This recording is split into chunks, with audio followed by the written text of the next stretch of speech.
পানিতে ভাসছে সিলেট, এ যেন এক ভাসমান নগরী। পুরো সিলেট জুড়েই কিন্তু পানিতে টুইটুম্বুর হয়ে পড়েছে এবং আমরা এই মুহূর্তে অবস্থান করছি সিলেট নগরের উপশহর এলাকায় এবং এই উপশহরকে সিলেটের গুলশান বনানী বলা হয় এবং এটি কিন্তু সিলেটের সবচেয়ে অভিজাত পাড়া হিসাবে পরিচিত। কিন্তু সাম্প্রতিককালের যে ভয়াবহ বন্যা পরিস্থিতি সৃষ্টি হয়েছে, সেই বন্যা পরিস্থিতিতে কিন্তু উপশহরের এলাকার বাসিন্দারা যারা রয়েছেন তারা কিন্তু মানবতার জীবনযাপন করছেন। উপশহরের প্রায় সবকটি বাসার মধ্যেই কিন্তু পানি ঢুকে গেছে এবং বাসাবাড়িতে পানি ঢোকার ফলে মানুষজন কিন্তু খুবই অসহায় দিন যাপন করছেন। কোনো রকমের কিন্তু তারা নিরাপদে আশ্রয়ে চলে গেছেন এবং এই এলাকার বাসিন্দাদের এই মুহূর্তে সবচেয়ে বড় যে সমস্যাটি হয়ে দাঁড়িয়েছে, বিদ্যুৎ পাচ্ছেন না এবং সুপেয় পানি পাচ্ছেন না। এই বিষয়ে কিন্তু আমরা উপশহরের একজন স্থানীয় বাসিন্দার সঙ্গে কথা বলবো। তিনি আমাদেরকে জানাবেন আপনাদের কি কি সমস্যা হচ্ছে এই সময়ে, একটু যদি বলেন। বিশেষ করে সিলেট এই আকস্মিক বন্যায় এই ৩-৪ দিনে পানি তো বারবারই পানি বাড়তেছে, নদীর পানি বাড়তেছে, তাতে আমাদের বাসা বাড়িতে পানি উঠতেছে। আমাদের সবচেয়ে বড় হয়েছে গ্যাস বন্ধ হয়ে গেছে, বিদ্যুৎ নাই, পানির পানি নাই, আমাদের ইন্টারনেট ব্যবস্থা বন্ধ হয়ে গেছে, মোবাইলের চার্জ নাই। যেমন আমাদের সমস্ত মূল সমস্যা হয়ে গেছে পানির সমস্যা। কারণ আমাদের নিচতলা যে ট্যাঙ্কি ছিল, পানির ট্যাঙ্কির মধ্যে ময়লার পানি ঢুকে গেছে, এতে আমরা পানি তুলতে পারতেছি না। আর পানি তুলবো কীভাবে, যেহেতু ময়লা ঢুকে গেছে আর বিদ্যুৎও নাই। আমাদের সবচেয়ে বড় সমস্যা হয়েছে এখন উপশহরবাসী, বিশেষ করে পানির সমস্যা এবং বিদ্যুতের সমস্যা। আমাদের একদম অন্ধকারের মধ্যে আমরা রাত্রি যাপন করছি। গত রাত্রে আমরা বাইরে থেকে গিয়ে আজকে সকালে আমি ট্যাঙ্কিতে পানি আনছি, আমি 4 ট্যাঙ্কি পানি আনছি, 1000 টাকা দিয়ে লোকদের ইয়ে আনছি। আমরা সিটি কর্পোরেশন সরকারের কাছে আমরা আকুল আবেদন জানাবো, আমাদের কোনো ত্রাণের প্রয়োজন নাই, আমাদের বিশেষভাবে প্রয়োজন হবে পানির প্রয়োজন। আমাদের জন্য পানির ব্যবস্থা, উপশহরবাসীর জন্য পানির ব্যবস্থা এবং বিদ্যুতের ব্যবস্থা করা হয়। 3 দিন যাওয়া বিদ্যুৎ নাই, 2-একটা এলাকাতে বিদ্যুৎ আসছে এবং আমাদের জন্য আজ অচিরেই আজকের মধ্যে বিদ্যুৎ এবং পানির ব্যবস্থা করা হয়। আমি এই ইয়ে করতেছি, আবেদন জানাচ্ছি। দর্শক, আপনাদেরকে যে বোনটি বলছিলাম, টানা বর্ষণ আর পাহাড়ি ডোলে সিলেটের বন্যা পরিস্থিতি কিন্তু সময়ের সঙ্গে সঙ্গে অবনতি হচ্ছে।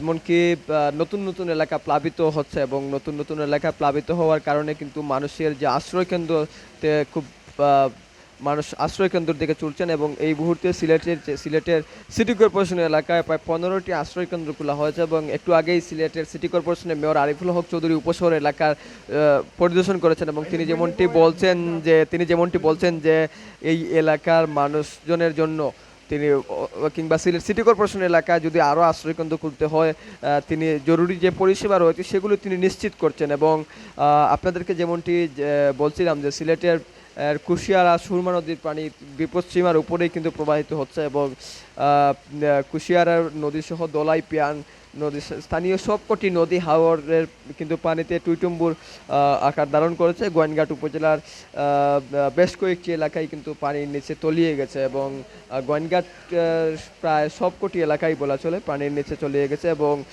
সিলেটের এরকম বেশ কয়েকটি উপজেলা কিন্তু পানির নিচে এবং এই সিলেটের উপজেলাগুলো ডুবার পরেই কিন্তু সিলেট শহরের পানি প্রবেশ করতে শুরু করে। এই কিন্তু সিলেট শহরে পানি প্রবেশ করার পরেই কিন্তু বিভিন্ন সড়ক এবং বাসাবাড়ি জরুরি সেবা প্রদানকারী প্রতিষ্ঠানেও কিন্তু পানি ঢুকেছে এবং বিশেষ করে বিদ্যুৎ উপকেন্দ্র কিন্তু পানি ঢুকেছে। বিদ্যুতের অফিস প্লাবিত হওয়ার কারণেই কিন্তু বিদ্যুৎ বিচ্ছিন্ন রয়েছে সিলেটের বেশিরভাগ এলাকা এবং ফায়ার সার্ভিসের মতো গুরুত্বপূর্ণ প্রতিষ্ঠানের অফিসেও কিন্তু প্লাবিত হয়েছে। তারা কিন্তু অস্থায়ী ক্যাম্প তৈরি করেছেন সিলেট নগরের রিকাবি বাজারে। আমরা সিলেটের একটু আবহাওয়ার খবর যদি আপনাদেরকে জানিয়ে রাখি, সিলেটের আগামী কয়েকদিন টানা বৃষ্টিপাত অব্যাহত থাকবে। তাছাড়াও কিন্তু ভারতের মেঘালয় রাজ্যের বৃষ্টি কিন্তু কমছে না এবং তাই পাহাড়ি ঢল নামছে এবং আমাদের এই অঞ্চলে এর জন্য কিন্তু বৃষ্টি হচ্ছে এবং বৃষ্টি হওয়ার কারণেই কিন্তু স্বাভাবিক সিলেটের পানি কিন্তু বেড়েই চলছে এবং এই পানি বাড়ার সঙ্গে সঙ্গে কিন্তু সিলেটের মানুষের যে দুর্ভোগ সেটি কিন্তু বেড়েই চলছে। আমরা আপনাদেরকে যেমনটি বলছিলাম যে এই এলাকার বাসিন্দাদের এই মুহূর্তে সবচেয়ে বড় যে সমস্যা হয়ে দাঁড়িয়েছে সেই সমস্যাটি হচ্ছে পানির সমস্যা এবং বিদ্যুতের সমস্যা। এই বিদ্যুতের সমস্যা ক্ষেত্রেই কিন্তু সিলেট শহরের সবচেয়ে প্রকট আকার ধারণ করছে। সিলেট সিটি কর্পোরেশনের প্রধান প্রকৌশলী নূর আজিজুর রহমানের সঙ্গে কথা বলেছিলাম। তিনি যেমনটি বলছেন যে বন্যা কবলিতদের জন্য নগরে আশ্রয় কেন্দ্র খোলা হয়েছে, তাছাড়া মেডিকেল টিম গঠন করা হয়েছে এবং শুকনা খাবার বিতরণের উদ্যোগ নেওয়া হয়েছে। প্লাবিত এলাকার যাবতীয় যা প্রয়োজন আসলে সেগুলোই তারা নিচ্ছেন। কিন্তু সিলেট সিটি কর্পোরেশনের এই উপশহর এলাকা সহ বিভিন্ন এলাকা আমরা ঘুরেছি। তারা নগরবাসীর যারা পানিবন্দী রয়েছেন তাদের একটাই অভিযোগ, তারা বলছেন যে এই মুহূর্তে সবচেয়ে বেশি জরুরি হয়ে পড়েছে যে বিদ্যুৎ এবং সুপ্রিয় পানির ব্যবস্থা করা। এটি কিন্তু সবচেয়ে বড় প্রয়োজন হয়ে দাঁড়িয়েছে, কারণ গত কয়েকদিন ধরেই কিন্তু টানা বৃষ্টিপাত এবং উজানের ডলে যে সিলেটের বেশ কয়েকটি উপজেলা প্লাবিত হওয়ার পরেই কিন্তু সিলেট নগরের বাসাবাড়ি এবং রাস্তাঘাট সড়কে সব জায়গায় কিন্তু পানি ঢুকে পড়েছে। এর কারণেই কিন্তু বিদ্যুৎ বিচ্ছিন্ন রয়েছে পুরো সিলেট, এবং সিলেটের জরুরি পরিষেবার মতো প্রতিষ্ঠান, ফায়ার সার্ভিস এমনকি বিভাগীয় কমিশনারের কার্যালয়, পুলিশ কমিশনারের কার্যালয়, এরকম প্রতিষ্ঠানও কিন্তু প্লাবিত হয়েছে।